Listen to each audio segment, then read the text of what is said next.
I think our civilization, like human civilization in general, spans this huge swath of intellectual types. For people who are just barely a notch, they're barely a notch above, like, apes. And I mean that in terms of intellectual capacity. Barely a notch above apes, running almost on pure instinct. Yeah, they can learn things, but there's no rational tools up there. And if there are, they're very rudimentary. And the far end, of course, the other end, you have people who are like highly rational and like maybe lacking even some of the more fundamental instincts. Yeah, they know to use the bathroom and eat and drink and sleep, but like, you know, you're super autistic in a way, you know.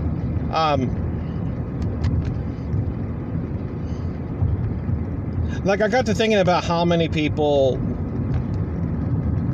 do things because it elevates their social status within the perceived tribe. And so, like, if they achieve proficiency at something, it's because it's for status purposes. It's not because they actually want proficiency for itself. It's because it serves a status purpose. And you have some people, like, you think someone's being nice by buying you a beer. Oh my gosh, so the local oil company was $4.97 a few hours ago. Now it's $4.69. It's so volatile now. It's ridiculous.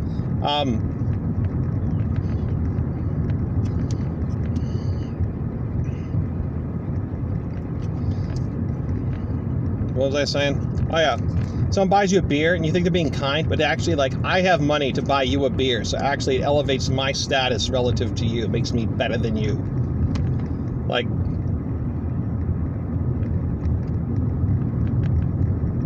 a lot of people, and they think they're not actually being kind. I mean, not in the sense of genuine wanting to be kind.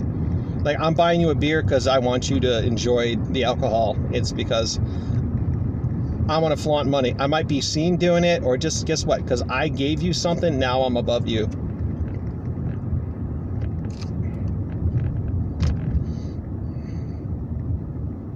A lot of that happens too with, like, unsolicited advice. People just come up and start they're acting like they want to help you, but really it is they trying to establish themselves as superior. They're going to one up you on this.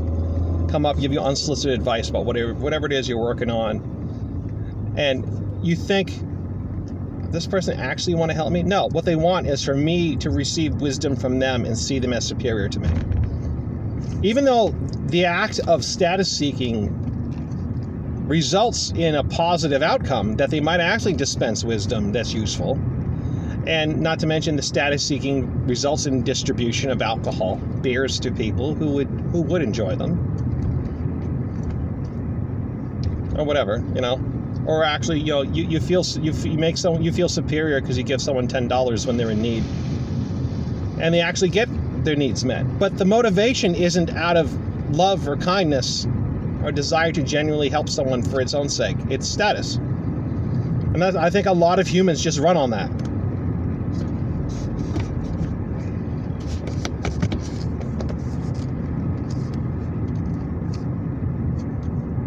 Like, well, what else do they run on? I don't know. How many people can be pure of motive? I don't know. That's a really good question. Like, if you eliminated that drive in people, would they cease to do any of these things? Would they cease to pursue excellence? Would they cease to pursue acts of kindness? Would they cease to try to dispense advice? However annoying it is to get unsolicited advice, sometimes the advice is functional advice. Would they cease to do all these things? Would they just become like non-functional people because they don't have a status hierarchy that they're pursuing? Food for thought.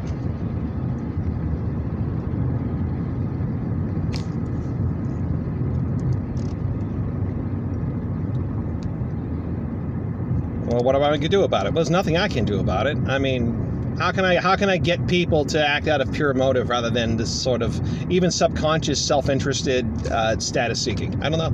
I don't think it's. I don't know if it's possible for most people. You have to be contemplative to begin with to even consider that.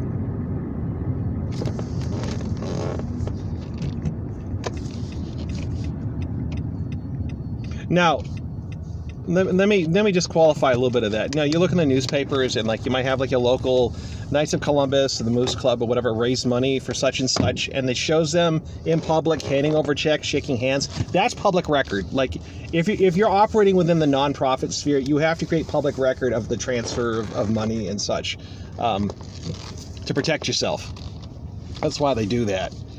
So I don't think that's totally performative. It is performative. It's performative for a cover your ass situation.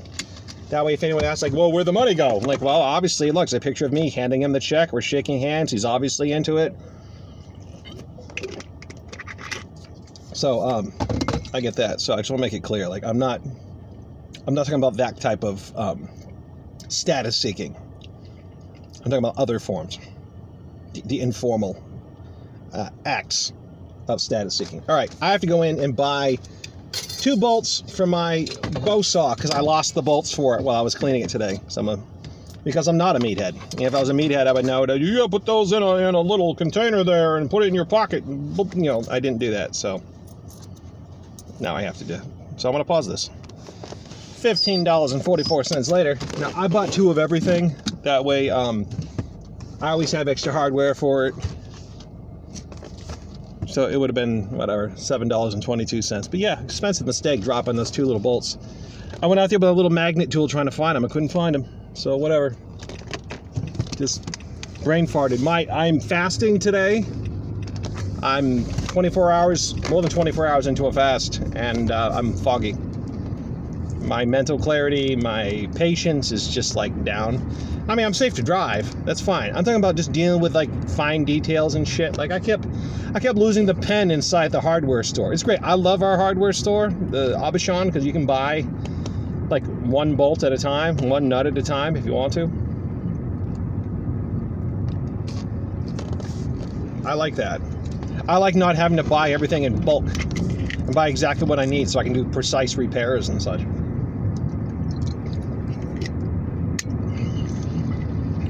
So, I need to find a business use for this bow saw. So I can deduct at least part of the cost of that receipt. You know. So I can, yeah.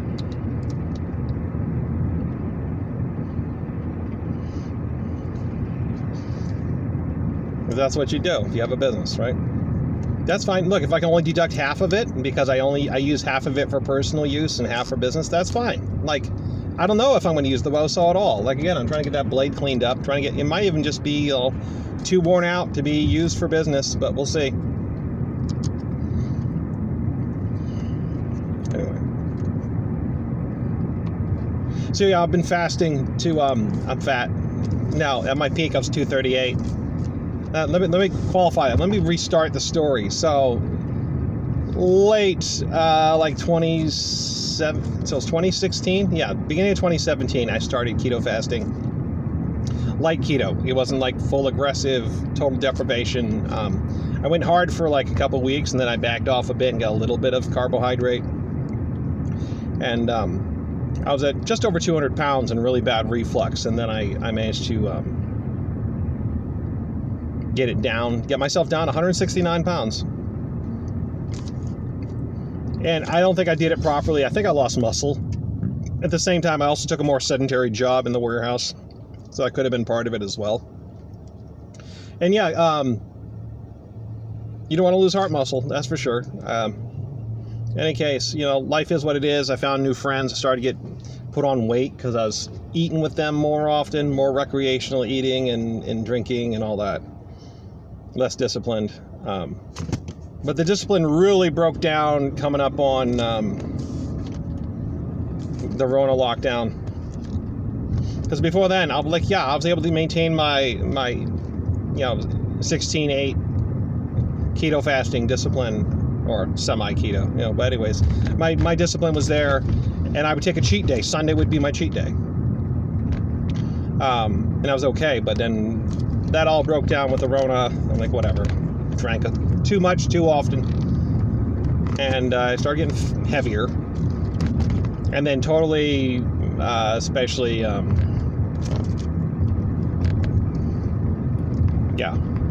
just put on the pounds. Got up to 238 at my peak in 2023.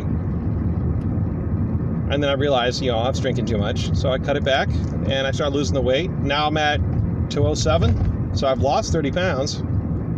Definitely my, it got to where I couldn't even wear my kilts. I tried to like put Velcro on them so I could just wear them as a fat kilt. But no, that just looked stupid. It was dumb. I'm glad I lost the weight. So my kilts fit better. And so I'm at 207, so my goal is to get back, mid 170s. I don't have like a target, except be around there, between 170 and 180. That's where my body's pretty happy, at least historically. So,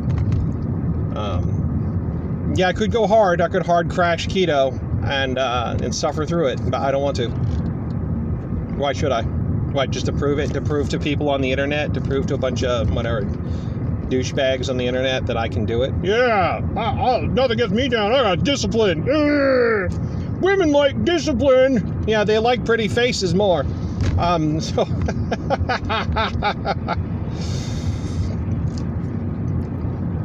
you ever think that so much of what passes for YouTube content is just narcissistic bullshit? Yeah, how many of those gurus online telling you how you gotta be, and like people on there commenting, trying to impress each other? Yeah, I do such and such, whatever. They have big families, like, yeah, I got 5 kids, I'm working on my 6th. Ooh, and you get a little heart. You get a little heart from the YouTube creator on your comment, and you feel so good inside. You get a little acknowledgement from your guru.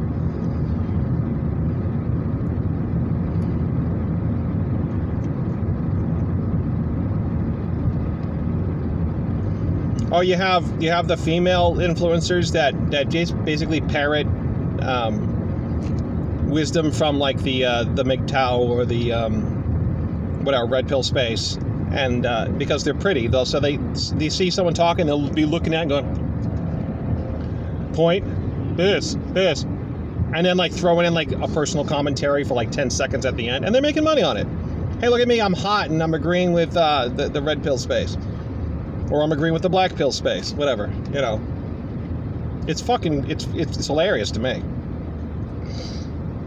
Or you have, whatever, so-and-so, there's another one with the female influencers just telling you, this is how you got to do to make your woman comfortable. Why is she not sleeping with you?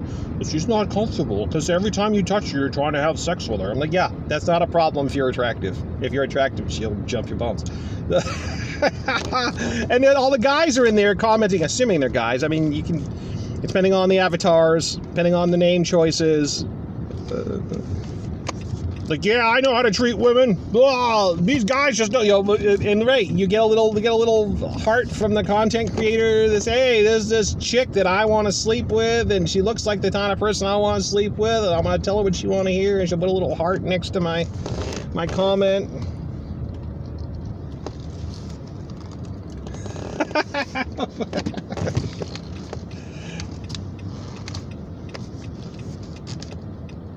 How many political channels of all persuasion, left versus right, whatever, you have the same talking heads talking the same fucking points, saying the same stuff, and they get views and they get paid because people go on the internet. They don't look for wisdom. They're looking for echo chambers. They're looking for their tribe. I want to listen to the words of my tribe.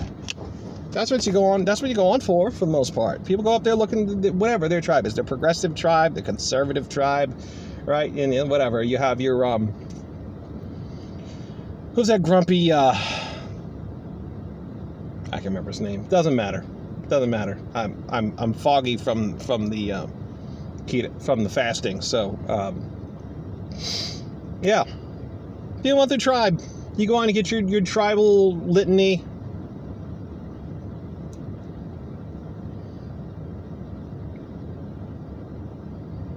I mean, even the space I'm tangentially connected to, like, yeah, there's only so much that I can listen to. Like, I admire some of the creators, but like, how many times are you gonna own feminists, or how many times are you gonna own the tradcons? I mean, I get it. If someone look this way, if someone starts a fire down the road and it's not safely contained, they'd say, oh, it's just a campfire.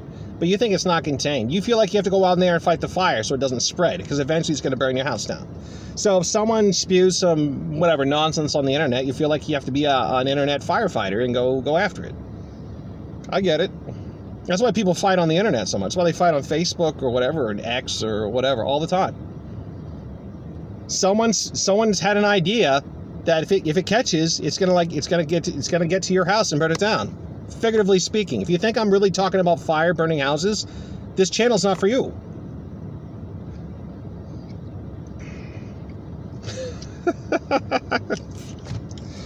Oh gosh.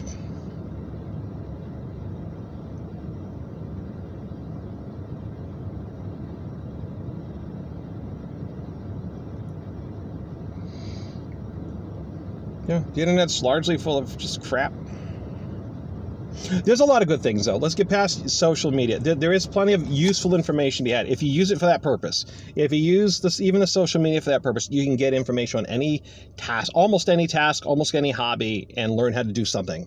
If you're an autodidact, there's a great time to be an autodidact because it's all there, right? If you want, whatever. I was talking about, I was trying to sand. This is a rusty saw blade, and I'd sand most of the rust off. I still got to do a little more work. There's tutorials on how to file the teeth on saws so they stay sharp. There's tutorials on how to extract clay from the dirt, and get rid of all the flotsam and make like good clay and whatever. Like there's everything on the internet if you use it for that purpose. If you use it just to explore volatile social commentary and fight, then it's not, whatever. You just fight. It's just creating outrage. Feedback loop, outrage machine. I have enough of my own intrusive thoughts. I don't want to get wrapped up in outrage online. I don't. I mean, I did comment on Snap. I had an unusual opinion of Snap benefits. I don't know if I linked to it up there. Probably make you angry one way or another. I think I just don't care. We're in collapse. If someone needs to eat, I don't care. I don't care if someone's on Snap. I still don't. I'm not saying it's good. We'd be better off if we had genuine communities, but we don't, and we never will until the collapse. When people build communities, once we have communities, guess what? You're going to find out that, people will gladly take care of the disabled and the less able, whatever, amongst them. Right? If you have Grandpa has a stroke, and now he's blind in one eye, and he can't move as fast as he used to. He kind of moves with a lurch. Okay, but you can still contribute, right? That's right. You can still shuck corn. If you have cornfield, you can still shuck corn. You can still, whatever. You find tasks for him to do, and he still gets fed, and everyone still loves him. That's all I'm saying. Community.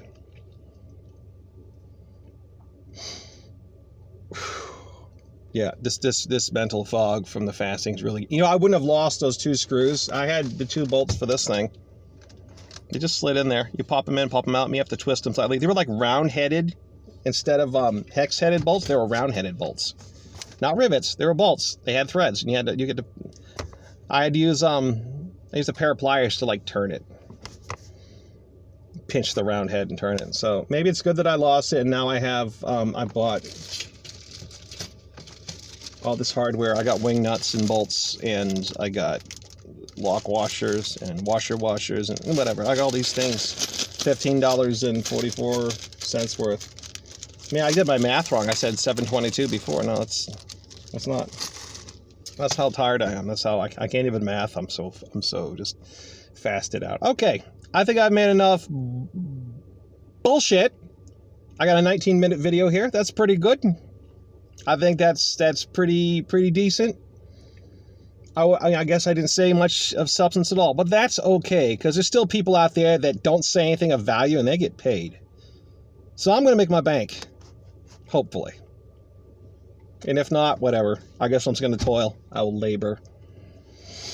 There's a cleaning job I got to apply for. I just saw the ad online today on Indeed. Just a few hours a week. But if I do that with this job, taking care of my disabled client, combine that with mowing a few lawns, doing a few, low-skill handyman work with also, the occasional karaoke, I might just dig myself out of debt.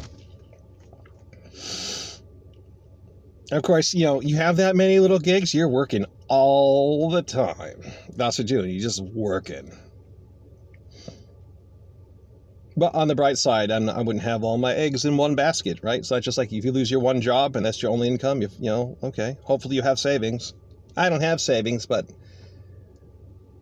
if I can run, 2 W-2 jobs part-time plus 2 1099 jobs part-time, then maybe I can just, stack it enough to, make ends meet. I wonder what's going to happen if the fuel prices keep going up and up and up. I wonder if restaurants are going to take a dive, and in which case there ain't going to be no karaoke, is there? On the other hand, since fraternal clubs serve cheaper alcohol, I might just get more business if the economy takes a shit. Because if people actually want to go out and drink, well, it's cheaper at the fraternal club. You could get a $7 beer at whatever your local restaurant right now, current prices. I'm not sure where it'll go when gas goes up, but $7 beer there, or you can get the same beer for $4 at the fraternal club. This might boost club memberships for whatever, the Elks, Moose, American Legion, VFW if you're a veteran, whatever. This might work. Yeah, I might end up making bank doing discount karaoke for a variety of places. Imagine that. Well, not bank, poverty wages, but you know what? You'll keep my head above water. Okay, I'm done. I'm done. Bye.